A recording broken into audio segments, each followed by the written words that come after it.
Emprendedores, bienvenidos. Yo soy su coach Omar Vía y nuestro curso es Historia. A continuación vamos a desarrollar el segundo tema del segundo bimestre y es muy importante primero porque nos va a permitir continuar con el hilo histórico, es decir, nos va a permitir continuar con el transcurso de los años desde el momento en que el conquistador Francisco Pizarro, aliado con uno de los hermanos de Huáscar, el joven Manco Inca, se convertirá en el nuevo Inca y de la mano entrarán triunfantes a la ciudad del Cusco. Ahí nos habíamos quedado la última clase. Ahora lo que vamos a estudiar son las consecuencias de aquella llegada al Cusco. Por lo tanto, como te podrás dar cuenta, en primer lugar, nuestro libro nos está permitiendo avanzar en el tiempo. No estamos retrocediendo hacia siglos pasados. Por el contrario, vamos a ver todo lo que sucedió después del capítulo que vimos la semana pasada. Pero también es importante porque el libro nos está permitiendo conocer con detalle qué cosa es lo que iba pasando en aquellos años de la llamada conquista y también de los primeros años del gobierno de los españoles. Muchas veces se piensa o muchas veces se puede creer que los cambios en la historia se producen de la noche a la mañana. Muchas veces pareciera que hasta determinado día gobernaron los incas y de repente a la mañana siguiente ya gobernaban los españoles, como que fuera un cambio casi natural, como que fuera un cambio de estación, casi casi entre el otoño y el invierno o entre la primavera y el verano. Y no es así. En la historia ningún cambio es necesariamente lógico. Ningún cambio tiene que ser por fuerza completamente necesario. Recuerden ustedes, alumnas, alumnos, que en la historia también entra a tallar la propia voluntad humana. También entra a tallar los sentimientos de las personas. No solamente, no solamente tiene mucho valor las razones políticas, no solamente tiene gran valor las razones económicas, sino también muchas veces los motivos personales. Y en este caso, del día de hoy, vamos a ver cómo es que la persona, vamos a ver cómo es que el personaje de Manco Inca se va a convertir en el protagonista de esta historia. Precisamente por esa razón, chicas y chicos, es que el título del tema que el día de hoy vamos a compartir, aunque es bastante largo, sin embargo, se deja entender con claridad. Hoy día empezamos a ver, alumnos, la resistencia indígena, primera parte. Y nos vamos a enfocar dentro de la resistencia indígena en la primera parte de esta resistencia, es decir, en la rebelión de Manco Inca, precisamente. Expliquemos rápidamente lo que puede significar el titular. Primero, resistencia indígena. Cuando uno habla de resistencia, es precisamente porque no está aceptando algo. Entonces, si eso es resistir, en este caso, ¿quiénes están resistiendo contra quiénes y por qué lo están haciendo? Vamos a empezar a hablar desde esta clase y también la siguiente clase de la resistencia de los incas, precisamente, de aquellas personas que años antes habían tenido todo el poder, precisamente por ser familiares directos en su momento de Huáscar. Ahora, los familiares directos de Manco Inca y el propio Manco Inca se van a empezar a dar cuenta de que no gobiernan de verdad. Se van a empezar a dar cuenta que su poder no es completamente real, porque detrás de ellos, quienes están tomando las verdaderas y las más grandes decisiones, son ya aquellas personas que habían llegado desde muy lejos y que poco a poco pueden observar que van llegando en mayor cantidad. Me estoy refiriendo a los españoles. Y para este momento, para la clase del día de hoy, vamos a hablar de un manco inca y vamos a hablar de toda una nobleza cusqueña, es decir, de toda una clase social cusqueña, que ya se da cuenta y está convencida, logran ver de que los españoles han venido a quedarse y junto con ellos van a traer todo su mundo, todo su pensamiento, toda su cultura. Por lo tanto, empiezan a tomar conciencia de que todo su estilo de vida, me refiero el estilo de vida de los incas, va necesariamente va a tener que fracturarse, necesariamente va a tener que cambiar, porque ahora el poder lo tienen otros. Entonces, mientras Manco Inca va tomando conciencia de todo esto, vamos a observar cómo este personaje, que por 3 años va a ser totalmente aliado, va a trabajar de la mano con sus amigos españoles, a partir de ahora vamos a ver cómo toma la decisión de rebelarse. Por eso es que la segunda parte del título dice la rebelión de Manco Inca, porque hoy día nos vamos a enfocar precisamente en el enfrentamiento que lideró este personaje. Pero tienes que tener en cuenta que la resistencia indígena duró 40 años, 4 décadas, que los incas, que aquellas personas que eran las más poderosas en el Cusco, van a resistir, van a combatir a los españoles. Mientras tanto, los españoles también se enfrentarán con su propio interés, y su propio interés es no dejar el poder que ya han tomado, es no perder el poder que ya han adquirido. Entonces, chicos, la clase de hoy y la siguiente clase vamos a hablar de un capítulo en la historia del Perú que muchas veces no se comenta en las aulas, muchas veces quedaba incluso hasta olvidado, y es recordar que sí hubo una resistencia ante los españoles.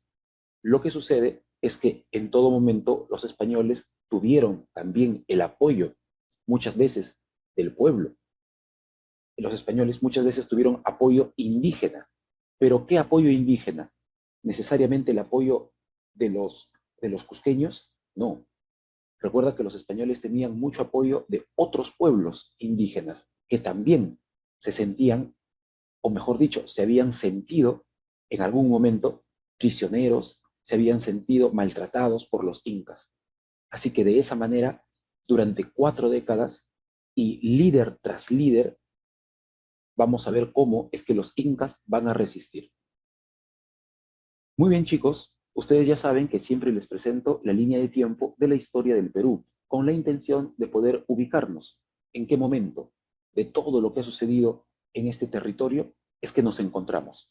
Y como ya podemos darnos cuenta, por fin podemos asegurar que nos encontramos ya en la etapa del Perú colonial.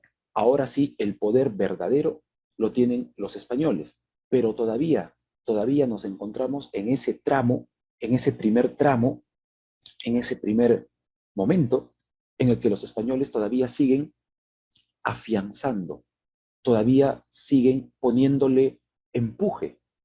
Es decir, que todavía siguen trabajando para poder consolidar su poder.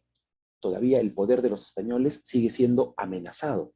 Justamente por eso es que el día de hoy hablamos de la resistencia indígena. Y como ya te comenté segundos atrás, la resistencia indígena va a durar 4 décadas. No va a durar 4 días, ni 4 semanas, ni 4 meses, ni siquiera 4 años, sino 4 décadas, 40 años. Por lo tanto, todavía seguimos en ese primer momento que se llama la conquista. Todavía seguimos ahí, pero ya en esta parte de la conquista, los españoles son los que tienen el poder real. Precisamente por esa razón es que vamos a ubicarnos en la primera parte de la barrita de color mostaza, que se llama conquista, así le hemos llamado, pero nos vamos a ubicar en la primerísima parte. Estamos arrancando, estamos iniciando el Perú colonial, un Perú que ahora se maneja según las decisiones que pueda tomar determinado español. En este caso, quien manda en estas tierras es el señor Francisco Pizarro. Muy bien, chicos, empecemos entonces con el concepto que vamos a compartir y con el que vamos a trabajar a continuación. Hoy día vamos a decir que el Inca impuesto recuerden ustedes, el Inca impuesto por Francisco Pizarro, antes de llegar al Cusco, fue Manco Inca, ¿verdad? Cuando la nobleza cusqueña le propuso a Francisco Pizarro que si quería entrar al Cusco triunfante tenía que hacerlo de la mano de este personaje, que era hermano de Huáscar, entonces lograron hacerlo y fueron recibidos como libertadores. En cambio ahora vamos a ver cómo ese personaje, Manco Inca, hermano de Huáscar, ahora decide rebelarse contra sus ex aliados. De tal manera, chicas y chicos, que aquel Inca al que se le había llamado títere, aquel Inca que por 3 años había colaborado en todo sentido con los españoles, ahora empezará a darse cuenta que lo único que ha hecho es aceptar que el poder español cada vez sea más grande, pero el poder del Cusco, el poder de los incas, cada vez se ha visto más acorralado, a tal punto, a tal punto que Manco Inca se ha dado cuenta que si bien es cierto, vive muy bien, vive con todos los privilegios, si bien es cierto, pareciera que gobierna desde el Cusco y que le hacen caso, sin embargo, ha podido darse cuenta que vive prácticamente preso en el Cusco. ¿Y por qué digo que prácticamente está preso? Porque el conquistador Francisco Pizarro ya no se encuentra en el Cusco. Para este momento que nosotros vamos a hablar el día de hoy, Francisco Pizarro ya ha venido hacia Lima. Francisco Pizarro ya se encuentra en la ciudad de Lima. Y al encontrarse en la ciudad de Lima, ¿a quienes ha dejado cuidando el Cusco? ¿A quienes ha dejado resguardando el Cusco? Ha dejado a dos de sus hermanos. Ha dejado a Hernando Pizarro y también ha dejado a Juan Pizarro. A ellos dos les ha encargado no solamente que cuiden Cusco, sino que vigilen a Manco Inca en todo lo que haga. Obviamente hay más españoles con él. Y nunca te olvides, además de los españoles, hay indígenas que son aliados de los españoles y que trabajan con ellos. Y todas estas personas prácticamente mantienen cautivo a Manco Inca, es decir, se mantienen atentos a lo que Manco Inca pueda hacer o deje de hacer. Por lo tanto, en la práctica, por lo tanto, en los hechos, Manco Inca no tiene una libertad completa. Y de esto es que se ha dado cuenta este Inca. Por eso es que arrancará la rebelión de la cual vamos a hablar a continuación. Cuando yo digo ex aliados, ¿a quiénes me refiero? Evidentemente me estoy refiriendo a los conquistadores españoles. En algún momento Manco Inca se llevó muy bien, se llevó de maravillas con los conquistadores españoles. Tanto así que, como tú ya sabes, y te lo repito, junto con ellos entraron en algún momento a la ciudad del Cusco y fueron recibidos con fiestas, con celebraciones, con ceremonias, con rituales. Y obviamente también me refiero, ¿no?, a la otra parte. En algún momento la nobleza indígena era la que había aceptado la llegada de los españoles, pero ahora será la nobleza indígena, es decir, serán las personas más cercanas al Inca, las que poco a poco le irán diciendo, oiga, ¿no?, joven emperador, cuidado, cuidado porque parece que usted, su poder no es tan real. Parece que usted no está tomando decisiones verdaderas, sino que detrás de usted hay personas que están tomando las verdaderas decisiones. Están al fin y al cabo decidiendo realmente qué cosa es lo que pasa aquí.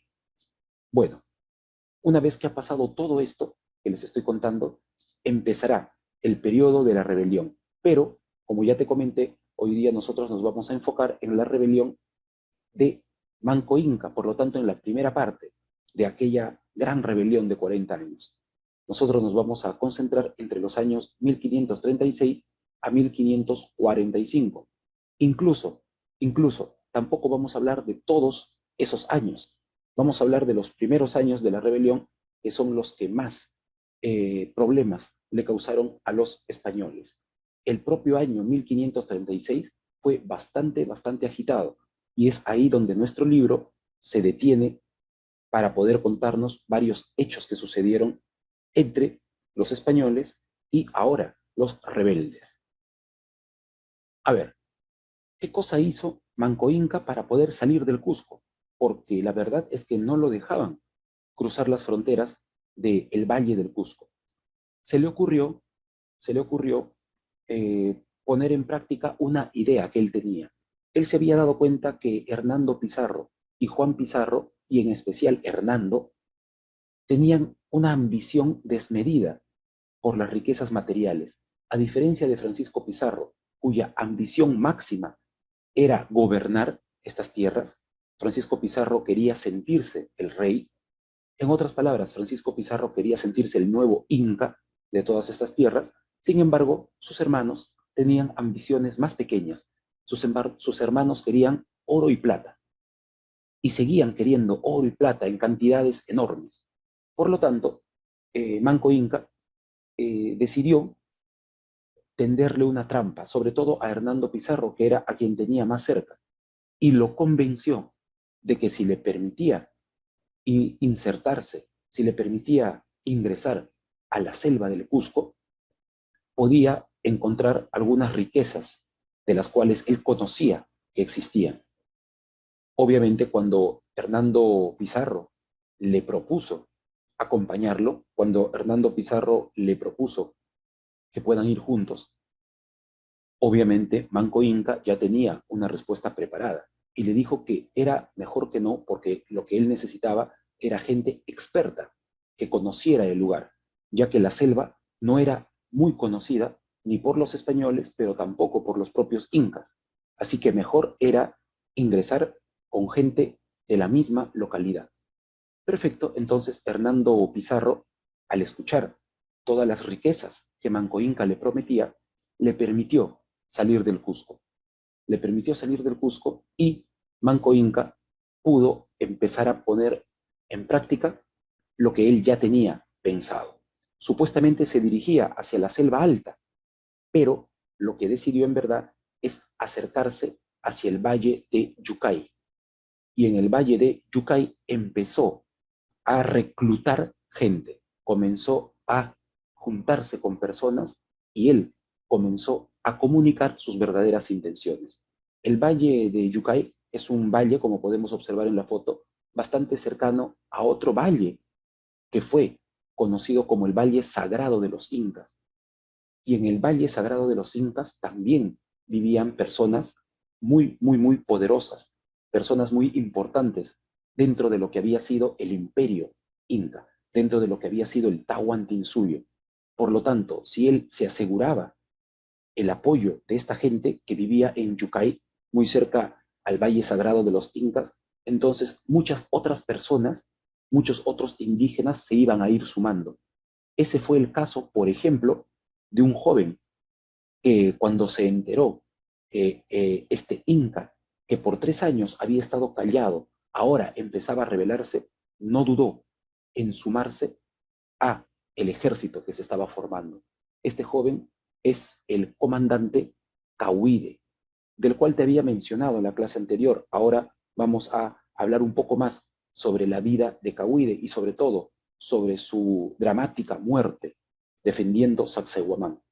Este joven Cahuide, como muchos otros, se está sumando al ejército que empieza a formar el Inca Manco Inca, también conocido como Manco Cápac II, pero para no utilizar dos nombres, quedémonos como Manco Inca. Tú ya sabes que estamos hablando del joven que en algún momento trabajó, apoyó a los españoles y que ahora está rebelándose, o mejor dicho, está empezando una rebelión. ¿Cuántas personas logró convocar, logró llamar Manco Inca? Bueno, se puede, se puede deducir, podemos entender que tenía gran capacidad de convocatoria. Podemos comprender que Manco Inca, aunque no tenía el poder real, sin embargo, para muchas personas sí representaba una autoridad bastante querida, una autoridad bastante admirada. ¿Por qué? Porque según algunos autores, llegó a conformar un ejército cercano a 200.000 hombres. De repente la cifra es un poco exagerada. Eso me permito decirlo yo. tal vez me estoy equivocando, pero me parece que 200.000 hombres guerreros quizás sea una cifra un tanto abultada, pero luego también podemos pensar lo siguiente, suponiendo que haya conseguido solo la mitad, suponiendo que haya conseguido solo 100.000, igual sigue siendo una cantidad de gente bastante importante. Incluso si nos ponemos a pensar que de repente no fue la mitad, sino que fue solamente un cuarto del porcentaje, es decir, 50.000, por lo tanto, sigue siendo un grupo bastante amplio. Entonces, podemos decir que 50.000, 100.000 o 200.000, lo cierto es que sí, todo indica que el ejército que él logró armar estaba compuesto por miles y miles y miles de personas decididas a enfrentarse a los españoles para restablecer, para volver a formar el Tahuantinsuyo. Entonces, de lo que no hay duda es que tenía un ejército grande y sobre todo un ejército dispuesto a todo. Una de las primeras decisiones que se tomó con este gran ejército que había formado Manco Inca es sitiar el Cusco, es decir, cercarlo. ¿Y a qué nos referimos con sitiar o con cercarlo? Es decir, rodear el Cusco. Cuando tú rodeas una ciudad, es muy amenazante. ¿Por qué? Porque cuando tú rodeas una ciudad, los primeros días o las primeras semanas, la ciudad puede resistir, porque todavía tiene recursos dentro. Pero en algún momento, si tú sigues rodeándolo, en algún momento se le van a acabar los propios recursos. Y cuando quieran, y cuando quieran conseguir algún tipo de suministro, cuando quieran conseguir algún tipo de elemento desde fuera, se le va a hacer difícil o se le va a hacer imposible. Eso depende de qué tan bien rodeado esté. Y para que tu rodeo, para que tu sitio a ese lugar funcione, es porque tu ejército rebelde también tiene que resistir, también tiene que estar bien. Por lo tanto, como podemos ver, ni los que están fuera, ni los que están sitiados, ni los que están rodeados, la tienen fácil. Ni uno ni otro. Pero quienes sufren, obviamente, son los que están dentro de la ciudad. Los que sufren son los que más sufren son los que están rodeados. ¿Por qué? Porque es a los primeros que se les acaban los recursos. En el caso del Cusco, dicen los cronistas que Banco Inca llegó con cerca de 180.000 personas, un montón de personas, totalmente decididas a rodear el Cusco y a dejarla sin una gota de agua, sin un gramo de alimentos. Y lo peor de todo es que, en efecto, eso sucedió.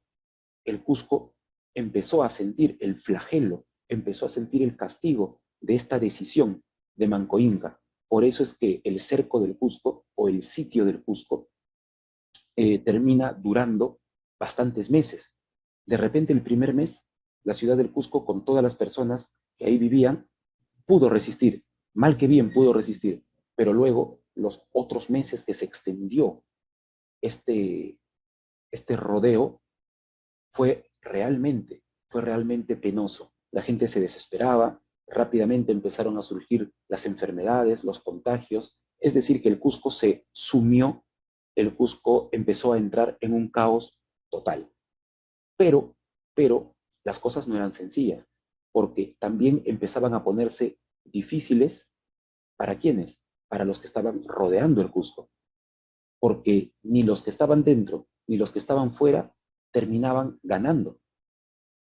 Es más, no habían todavía empezado ni siquiera el enfrentamiento directo, hasta que llega el momento en que ahora sí, Manco Inca decide ingresar al Cusco.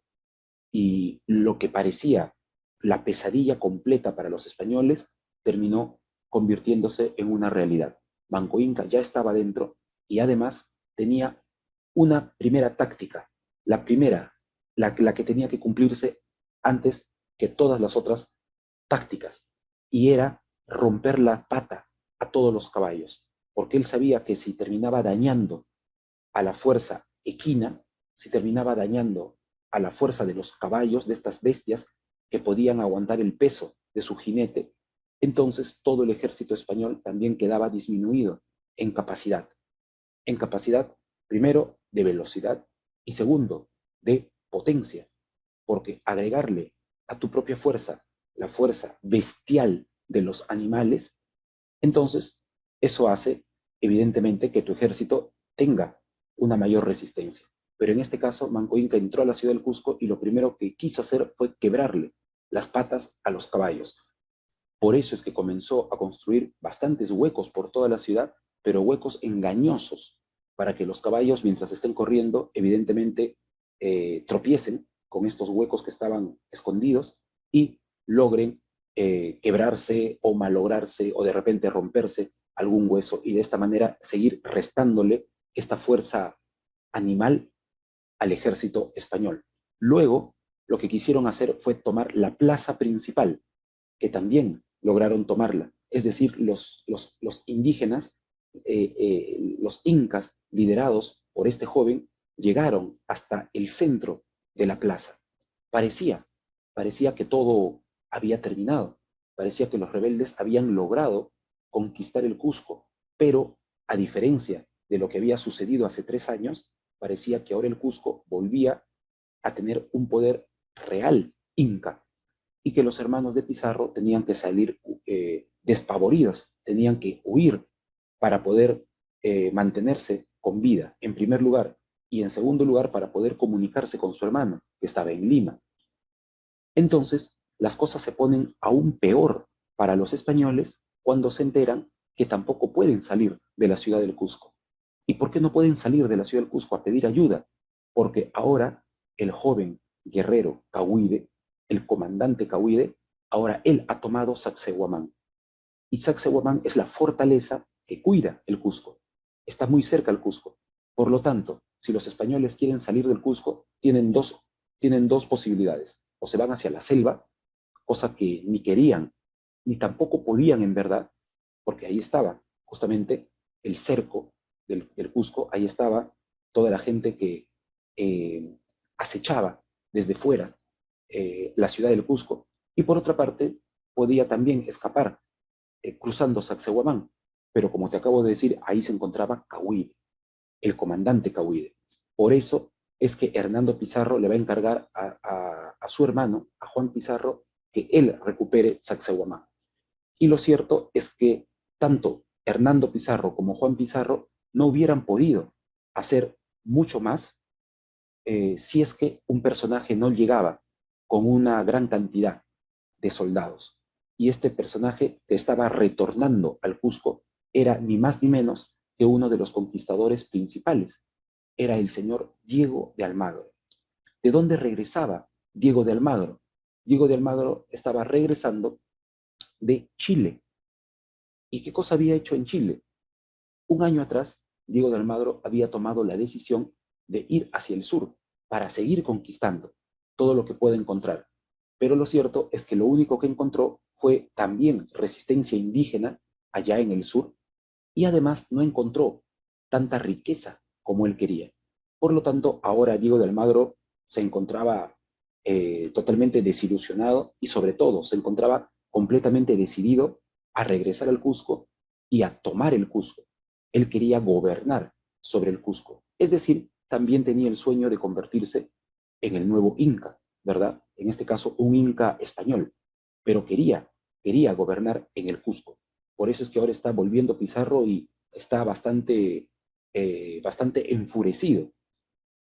De esa manera, entonces, Pizarro llega justo cuando se está defendiendo Sacsayhuamán, cuando Cahuide todavía resiste en Sacsayhuamán, pero ya con la ayuda del ejército de Diego de Almagro, las cosas empiezan a mejorar para los españoles. Por eso es que Cahuide, cuando se da cuenta que las fuerzas numéricas empiezan a hacerle contra, cuando se da cuenta que las cosas ya no les están saliendo bien a los cusqueños que están resistiendo en Sacsayhuamán, Cahuide, antes de ser tomado preso, antes de caer preso en la mano de los españoles, antes de ser sometido a torturas o a humillaciones, Cahuide decide tirarse de 3 torreones de alto. Eso significa de un promedio de 30 o casi 40 metros de alto, y termina suicidándose, prefiriendo de esa manera acabar con su vida, pero no entregar su cuerpo, ni mucho menos entregar su voluntad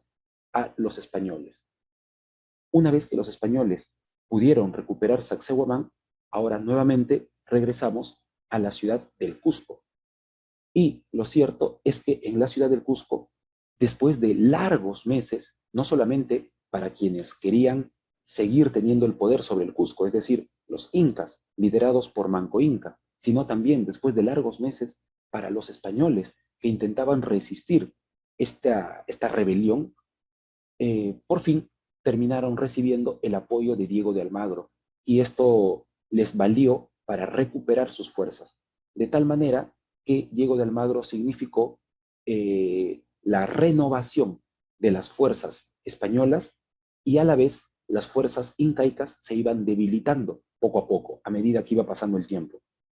Por eso es que Manco Inca decide dejar el Cusco, porque se da cuenta que si se queda no va a poder sostener esa, esa conquista que había hecho. Por lo tanto, decide abandonar el Cusco. Hay que entender lo que hizo Manco Inca, porque pareciera que se está rindiendo, pareciera que se está asustando, pero cuando tú decides invadir un lugar, cuando tú decides quedarte en un lugar, tienes que tener no solamente la voluntad, sino que tienes que tener todos los medios posibles, tienes que tener todos los recursos posibles. Quiero que entiendas algo. ¿Te acuerdas tú que Manco Inca había rodeado el Cusco y le había cortado el suministro de algunos recursos básicos, como por ejemplo el agua o los alimentos? Ahora imagínate lo siguiente. Imagínate que Manco Inca terminaba ganando de verdad. Terminaba matando a Hernando Pizarro, a Juan Pizarro, a Diego de Almagro. Imagínate eso.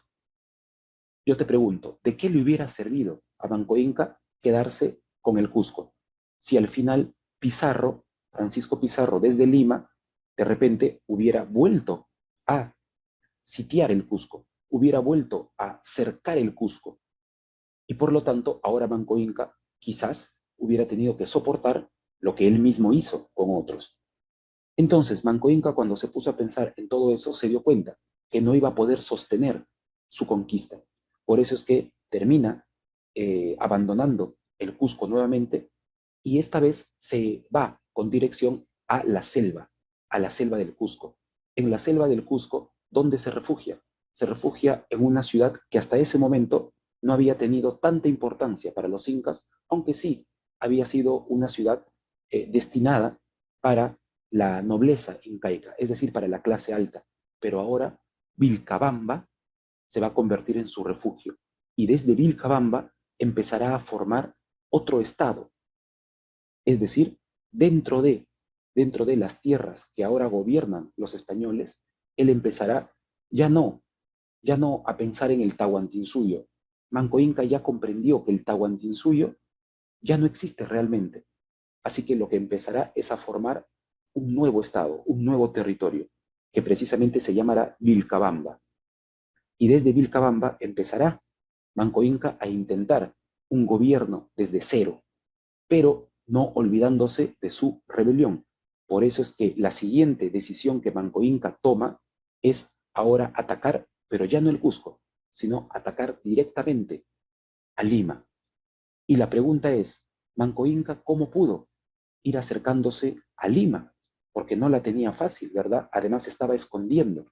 ¿Cómo es que pudo llegar desde Vilcabamba hasta Lima? Y Manco Inca pensó de manera bastante genial lo siguiente. Manco Inca supo que Francisco Pizarro iba a enviar tropas a buscarlo. Por lo tanto, ¿qué cosa hizo Manco Inca? Manco Inca lo que hizo fue esperar a las tropas de Pizarro en el camino. Y en el camino, entre Lima y Cusco, los iba atacando. De tal manera que cada vez que atacaba a una tropa española, le permitía ir avanzando con seguridad. Por eso es que Pizarro, cada vez que enviaba una cantidad de soldados, se enteraba que nunca llegaban al Cusco. En un inicio creía que se perdían, en otro inicio perdón, en otro momento incluso creía que desertaban. Desertaban significa renunciar a la batalla, renunciar a la guerra. Pero Pizarro en el fondo no creía eso. No creía ni que se habían perdido, ni que desertaban. No había motivos para que deserten. No había motivos para que sus soldados incumplan sus órdenes. Lo que estaba pasando es que el ejército de Manco Inca los estaba esperando en el camino. Obviamente estaban escondidos y sorprendían a las tropas españolas, de tal manera que cada vez, mientras sorprendían más y mientras atacaban más a los soldados españoles, también se acercaban cada día más a Lima. Y esta es la razón por la cual el general que había escogido Manco Inca, el general Titu Kisu Yupanqui, va a llegar incluso a las puertas de Lima, en un primer momento acompañado por 25.000 hombres, dicen algunos cronistas. Se va a dejar ver desde el Cerro San Cristóbal. Va a hacer que los españoles vean que ya los incas han llegado al Cerro San Cristóbal. Y desde el Cerro San Cristóbal empezarán a entrar a la ciudad de Lima desde el norte, desde el sur y desde el este. De tal manera que los indígenas, los incas, querían tomar la ciudad por todos los lados, por todos los flancos, y de esa manera querían aturdir a los españoles para que no sepan exactamente qué es lo que tenían que hacer ni por dónde es que tenían que defenderse. Por eso es que se van a desatar bastantes batallas por varios lugares, pero tal vez la batalla más importante de todas sea la batalla de Atocongo. Atocongo está hacia el sur de la ciudad de Lima. Y en las pampas de Atocongo, bueno, las pampas de ese momento, porque ahora Atocongo está completamente urbanizado, ¿verdad? Por ahí pasa una gran avenida, hay puentes, hay distritos, ¿no? Pero en ese momento, en las pampas de Atocongo, se va a desatar una batalla campal y va a ser una de las más importantes. ¿Por qué? Porque en ese momento pareciera que como resultado de la batalla de Atocongo, en donde los españoles se han dado cuenta de algo que los ha sorprendido, y les ha sorprendido que ahora los incas, ahora los que quieren recuperar el poder, los que se han rebelado a ellos, ahora también dominan y dominan bastante bien a los perros de guerra, a los caballos y sobre todo las armas españolas. Ahora los incas también disparan rifles, ahora los incas también disparan cañones. Así que la fuerza bélica, la fuerza guerrera, la fuerza militar está prácticamente equiparada. Ahora ya no hay un desfase, ahora ya no hay una diferencia abismal entre la tecnología que había en algún momento en el bando inca y en el bando español. Ahora son las mismas armas que están enfrentándose en el campo de batalla. Por lo tanto, los españoles se sorprenden de que los incas tengan tanto dominio de sus propias armas. Y es por eso que la batalla de Atocongo pareciera que les estuviera diciendo a los indígenas que están aquí aguantando en el Cerro San Cristóbal, pareciera que la batalla de Atocongo les dice: ingresen de una vez a la ciudad de Lima. Lo cierto es que el cerco a la ciudad de Lima, lo cierto es que este intento por ingresar a la ciudad de Lima duró también varios meses. Va a durar desde agosto de 1536 hasta marzo de 1537, en donde los españoles medían la fuerza de los incas y los incas también medían la fuerza de los españoles. Pero llegará el momento también en que Titu Kisu Yupanqui decidirá ingresar a Lima. ¿Y en qué momento es que decide ingresar a Lima? Cuando se da cuenta que las batallas que se están desarrollando alrededor de la ciudad no las está ganando, sino que las está perdiendo. Por más que son batallas heroicas, por más que son batallas en donde los soldados gobernados por Manco Inca están dando todo su esfuerzo, sin embargo, las están perdiendo. Entonces, para que sus fuerzas no se sigan reduciendo, Titu Kisu Yupanqui decide ingresar de una vez a Lima en marzo de 1537. Pero la decisión de entrar a la ciudad de Lima y de llegar a la propia Plaza de Armas y de empezar una nueva batalla en la Plaza de Armas de Lima, es decir, en el centro mismo de la ciudad, no significó, no significó gran amenaza para los españoles. Lo que sí significó fue un gran impacto, porque parecía que los incas, al llegar al centro mismo de la ciudad, parecía que estaban dando un gran mensaje, y parecía que les estaban diciendo a los españoles, aquí estamos, hemos vuelto a recuperar el poder, nos hemos atrevido a llegar aquí y a verte la cara de cerca. Pero lo cierto es que la batalla de Lima, por más que duró 3 días y por más que fue una batalla realmente sangrienta, sin embargo terminó con el resultado que todo el mundo podía sospechar. Y el resultado, como podemos ver en la figura que tenemos en la pantalla, es la muerte del general Titu Kisu Yupanqui. Por si acaso, te pido por favor que no te confundas el nombre de este general Titu Kisu Yupanqui con quien será el hijo de Manco Inca y que también se convertirá en otro líder de la resistencia más adelante, que se llamó Titu Cusi Yupanqui. El general es Titu Kisu Yupanqui y el hijo que tendrá Manco Inca se llama Titu Cusi Yupanqui. Muy bien, ahí hay un parecido entre las palabras que muchas veces puede causar una gran confusión. Dicho esto, entonces, ¿qué cosa queda comprobado? Queda comprobado nuevamente que el poder de verdad lo siguen manteniendo los españoles, pero también queda comprobado que los españoles siguen manteniendo el apoyo de los indígenas.